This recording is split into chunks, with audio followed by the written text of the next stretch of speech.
That is one of the exotic interesting matches we've been seeing. because the Ness players, I think early Ultimate, thought that was an extremely bad matchup for Ness. It's just so difficult for Ness to get anything started against that huge range. I think as the meta progressed, people realized kind of how Ness can exploit that recovery, but somebody like Meli is not going to be giving easy openings to a Ness player, even if this is like an amazing Ness player. I was commiserating about my 2-2 earlier with Meli, and we were talking about bad matchups, and Meli was, you pick up someone else. I was like, but you connect with a character, like you have that. And Meli was like, yeah. I was like who does Belmont lose to? And Meli was like, Ness. So Meli does not think that Belmont's win this. I will say, I think Meli might be, it's interesting.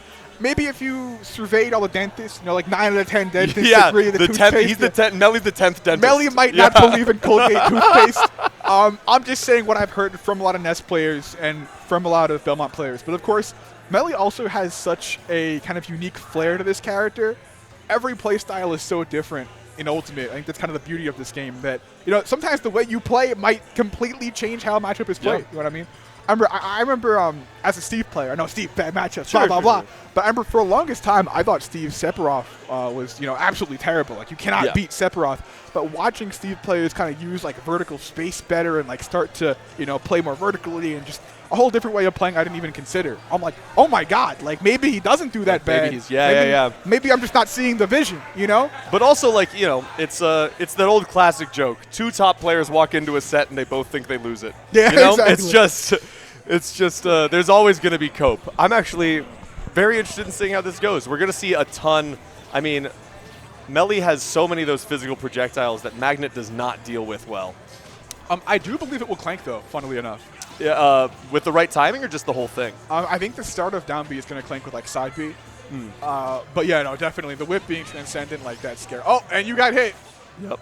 Yeah, it's always so funny when Chris hits somebody because you know they're going to be in for a roll to hurt, especially like if they're past 0%. Yeah, the low percent Ness stuff is so hard. Yeah, they're Ness let go of the magnet, so I don't think it clanked. But yeah, we got the whips coming out. Yeah, Ness really struggling in neutral, but of course, neutral is not always the most important thing in Smash Ultimate. No. So I've heard. There's other things like killing your opponent off one hit or maybe I'm edge lying. guarding. Yeah, maybe I'm just completely lying. And because that Meli kind of died awfully quick, and I don't even think there was like that much misplay going on. I think that kind of just guessed slightly wrong. No, now that I'm thinking about it, it's entirely possible that the reason Meli has this opinion is PkChris. That's actually so true, yeah. PkChris is somebody who will make any matchup look terrible.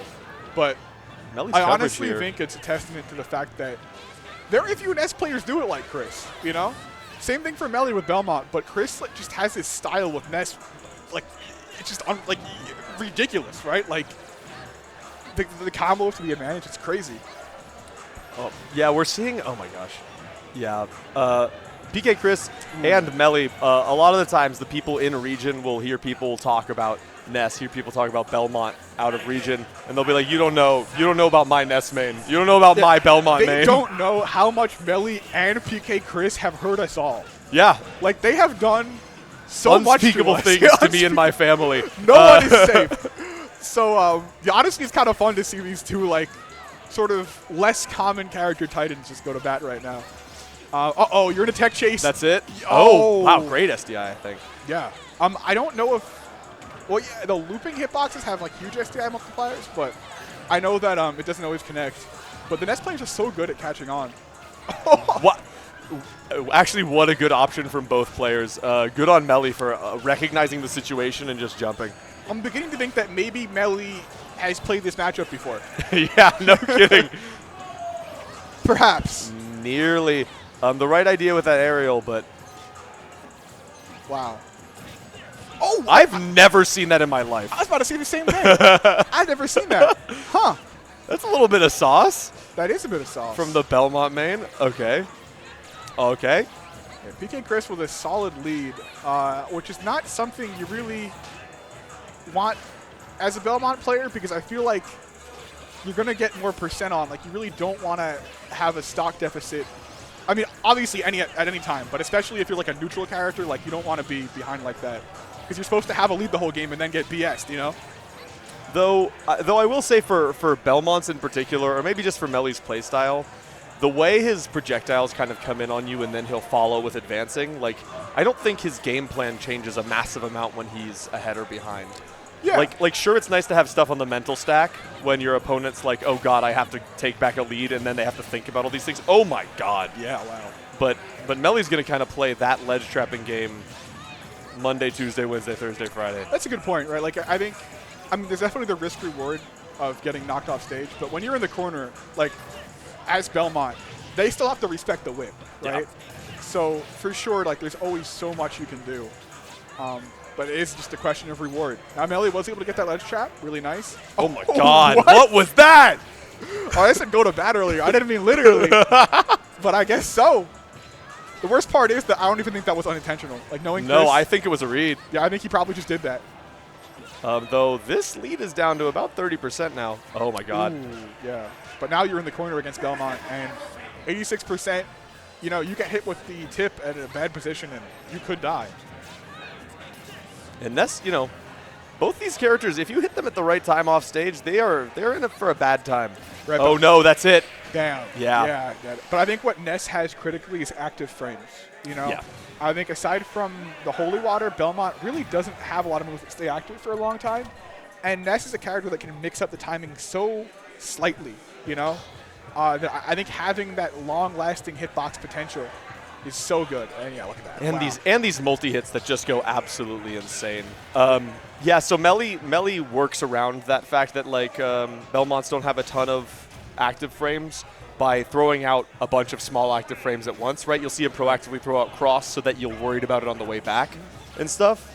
And obviously Holy Water, but... Oh, no jump. Oh. Oh, you Okay. Okay, Meli's shutting us up. But again, it's so hard to hit that 2-frame when you don't have active frames to do it with. No! Oh, yeah. Opportunity missed. Oh my god, PkChris absolutely wanting it. Wow. Neutral again. Now, I am very interested to see why Meli kind of let PkChris go back to Hollow Bastion.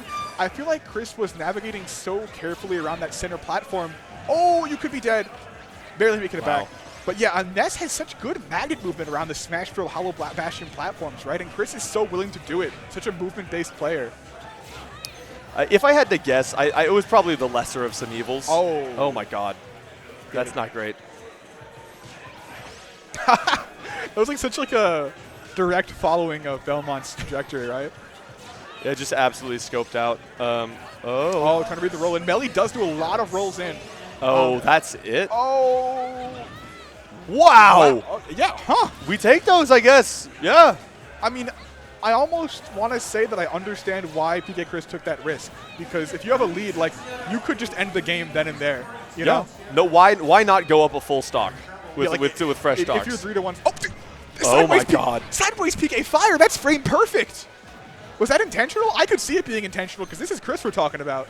When you say sideways PK fire, for those of us at home, I mean, I know, of course, but Oh, yeah, so explain away. Explain. Yeah. No, I'm fully joking. I'm saying I don't know at all. Oh, Explain for the yeah, folks my at bad, home my bad. what you mean by that. So, if Ness lands on the ground at one exact specific frame during PK fire, it turns into a sideways PK fire. Like Lucas's. Yeah, where you In have the same trajectory. You have the lower lag of the aerial PK fire, but it goes forwards as if it were a grounded one. Which, for obvious reasons, it's like a grounded PK fire with half the lag. It is so good. Wow. The only problem is that It's frame perfect. It's frame perfect. So Ness players, what they'll do is they'll go for setups. Let's say a third of the time, or 50% of the time, they'll get the sideways PK fire. If it happens, they'll know, and they'll go for that combo. If it doesn't happen, they still get a platform PK fire, and it's still good. It's like an RNG setup, which is pretty funny to say. I love that, actually. That's finally a move that's like Electric Wind Godfist should be. Finally. The one we've all been asking for. RNG, too. Oh, I always get so scared when Meli goes for a Holy Water setup into F Smash, but Chris has been punishing those hard. Has been, I think what Chris has been doing is mostly SDIing up, like up and out, and oh wow, Meli's not out of the game. Yeah, again, it's definitely a very methodical matchup, but neither player is ever out because Belmont has such an extreme range advantage, and you can almost use stage like a, not almost, but you can use it like a resource, right? If you have Ness cornered, so few options he can pick when you're Belmont, and you can use just jump backwards. Oh, that said, oh my God! No way! You got hit by it! Oh my God! Never count this man out. Oh my gosh! That's what you love to see, right? A nice competitive set. Yes! And yeah, Meli will hit those every time. But I mean, I'm not gonna lie, if I'm PkChris, you know, I'm tilted as hell. I'm tilted mad as hell. hell. Yeah. Well, because you say, man, if I had just not gone for that overextension in that first, after that first stock, like maybe we're not in this position. But I mean, but God, we got to see how the game 3 goes. This is a mental game from here on out, as far as I'm concerned. Let me tell you that matchup, it's just so back and forth. Like, you think that one player has it, and then even the projectile, like the zoner with the stronger neutral, can just kill you if you're not careful. And honestly, like I think this is really a tale of two styles, right?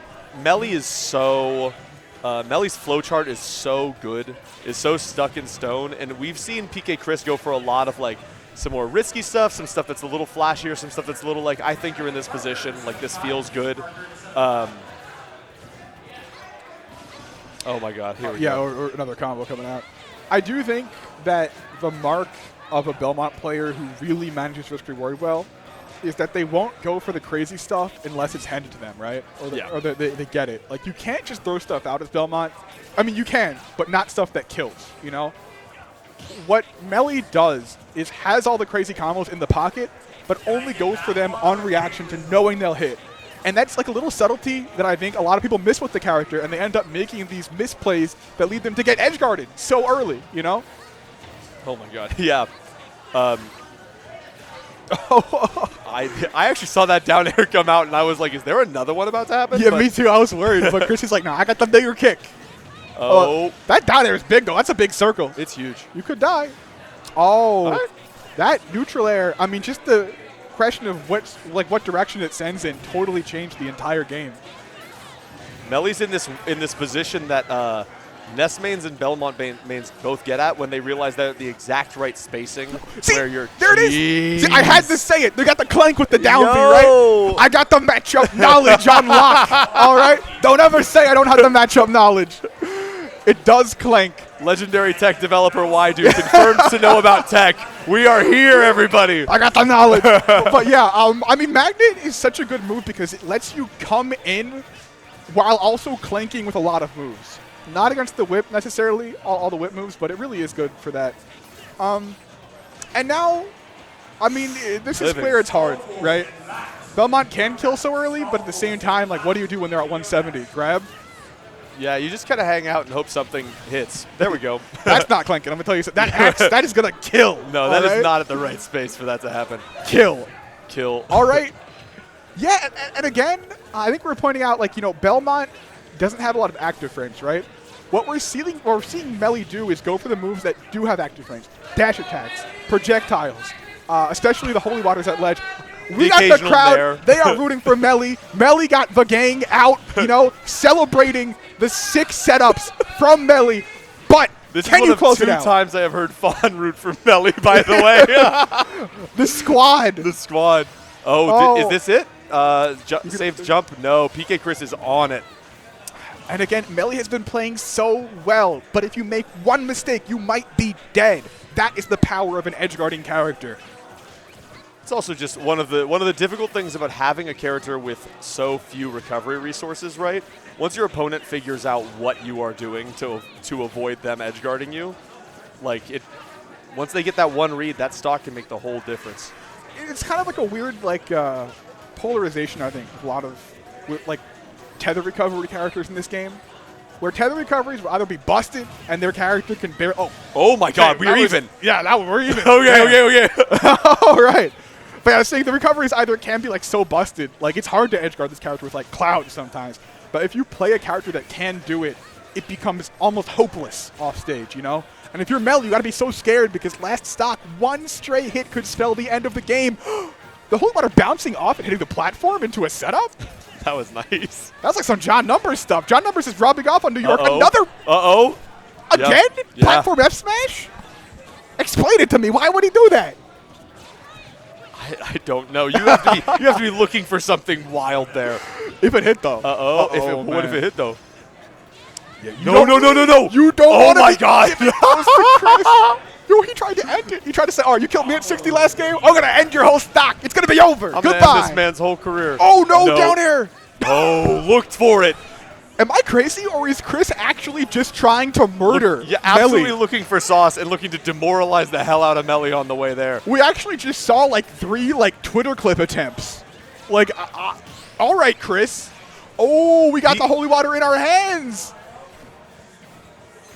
Oh Dashing my back and gosh, forth. this the PK is so fire. tense. Every hit is so critical. The weak hit into the. That was it. That was it. Whoa. No. Oh, that was the read he was going for. Oh, No. Hits it. Man. Yeah, And hits he's gone. it. Hits it. I want to point out that was the read, the roll in on the tech that Chris went for earlier. Yep.